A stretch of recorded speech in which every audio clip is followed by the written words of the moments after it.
Friends, आपका स्वागत है अपने YouTube चैनल वेल्थ मित्र में।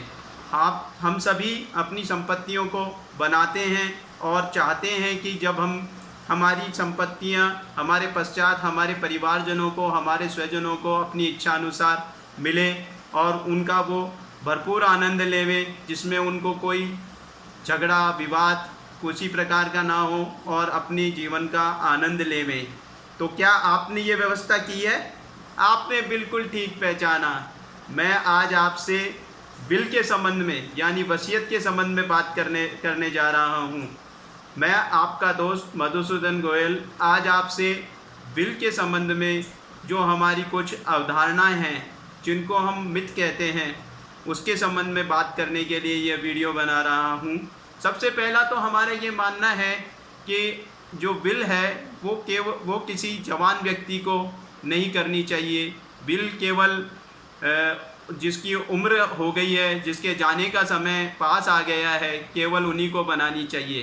तो दोस्तों, मैं आपसे पूछना चाहता हूँ कि ऐसा कौन सा व्यक्ति है जिसको ये पूर्वाभास हो जाए कि अब उसके जाने का समय निश्चित है।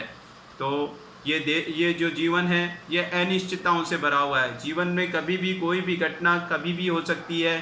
तो ऐसा ना समझें कि विल बनाने का संबंध हमारे जाने के समय के आसपास ही है।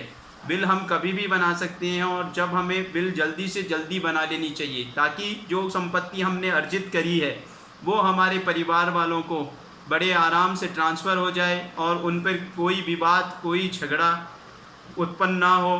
तो मैं आपसे सबसे पहले यही कहूँगा कि समय पर अपनी जल्दी से जल्दी बिल बनाएं।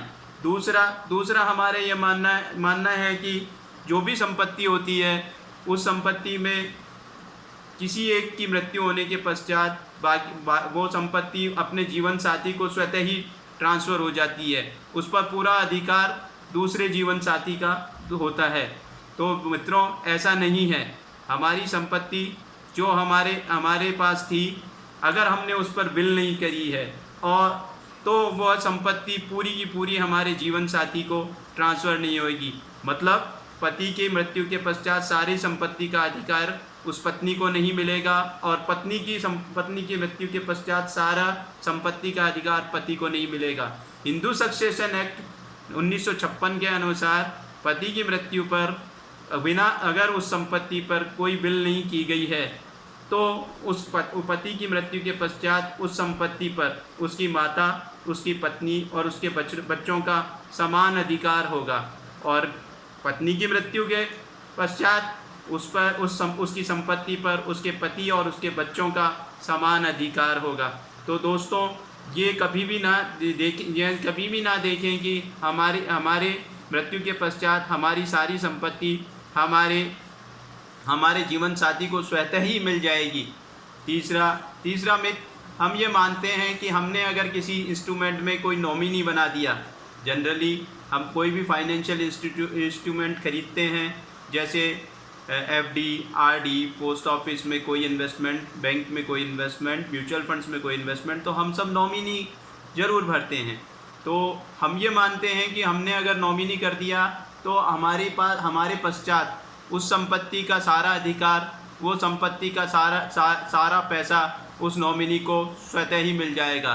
लेकिन मित्रों, नॉमिनी करने से उस संपत्ति को प्राप्त करने का अधिकार उस व्यक्ति को नहीं मिलता, बल्कि केवल नॉमिनी करने का मेन उद्देश्य ये है कि जिस इंस्ट्रूमेंट में हमने पैसा लगाया है उस इंस्ट्रूमेंट से पैसे लेने के लिए हमने उस व्यक्ति को ऑथराइज किया है जिसको हमने नॉमिनी किया है। नॉमिनी उस पैसे को अपने पास नहीं रख सकता।